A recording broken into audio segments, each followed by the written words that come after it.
Hello everyone, welcome back to my channel. ಇವತ್ತಿನ ಈ ವಿಡಿಯೋದಲ್ಲಿ ನಾವು ಕೆಲವು ದಿನನಿತ್ಯ ಬಳಸುವ ಇಂಗ್ಲೀಷ್ ವಾಕ್ಯಗಳನ್ನು ನಾವು ಇಂಗ್ಲೀಷ್ನಲ್ಲಿ ಹೇಗೆ ಹೇಳಬೇಕು ಎಂಬುದನ್ನು ಈ ಒಂದು ವಿಡಿಯೋದಲ್ಲಿ ಕಲಿತಾ ಇದ್ದೀವಿ. ಅದಕ್ಕೋಸ್ಕರ ಈ ವಿಡಿಯೋವನ್ನು ಕಂಪ್ಲೀಟ್ ನೋಡಿ ನೀವು ಇಂಗ್ಲೀಷನ್ನು ಸುಲಭವಾಗಿ ಕಲಿಯಿರಿ. ಫಸ್ಟ್ ಸೆಂಟೆನ್ಸ್ ಈ ರೀತಿಯಾಗಿದೆ: ನೀವು ಇವಾಗ ಹೋಗಬಹುದು. ಇದಕ್ಕೆ ಇಂಗ್ಲೀಷ್ನಲ್ಲಿ ಈ ರೀತಿ ಹೇಳಬೇಕು: ಯು ಕ್ಯಾನ್ ಗೋ ನಾವ್. ಯು ಕ್ಯಾನ್ ಗೋ ನಾವ್. ನೆಕ್ಸ್ಟ್ ಸೆಂಟೆನ್ಸ್: ನೀವು ಯಾಕೆ ಬರಲಿಲ್ಲ. ಇದಕ್ಕೆ ಹೇಳ್ತೀವಿ: why didn't you come. Why didn't you come. ನಾವು ಎಲ್ಲಿ ಭೇಟಿಯಾಗೋಣ. Where shall we meet. Where shall we meet.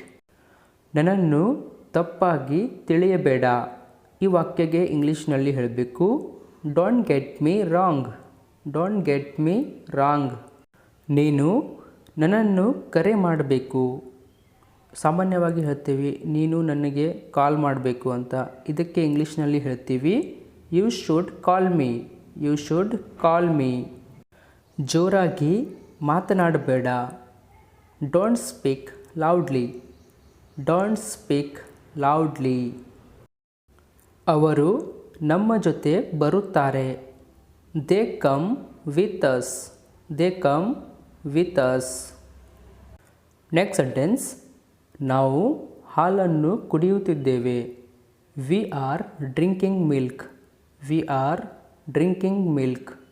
Raju ಕಾಲೇಜಿಗೆ ಹೋದನು ಅಂತ ಹೇಳಲಿಕ್ಕೆ Raju went to college. Raju went to college. ದಯವಿಟ್ಟು ಬಾಗಿಲನ್ನು ಮುಚ್ಚು. Please close the door. Please close the door. Next sentence: ಭಯಪಡುವ ಅಗತ್ಯವಿಲ್ಲ. There is no need to panic. There is no need to panic. ಅವನು ಇಂದು ಬರಬಹುದು ಅಂತ ಹೇಳಲಿಕ್ಕೆ ಇಂಗ್ಲೀಷ್ನಲ್ಲಿ ಹೇಳಬೇಕು: he may come today.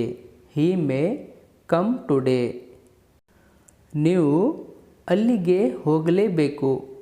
You must go there. You must go there.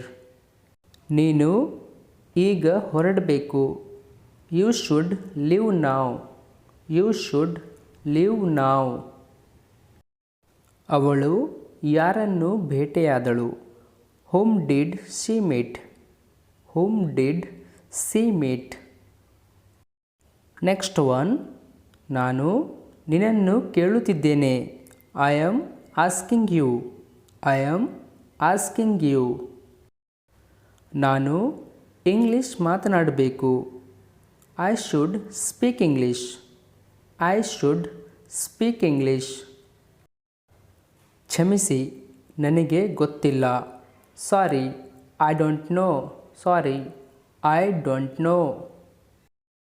Hey guys, thank you for watching.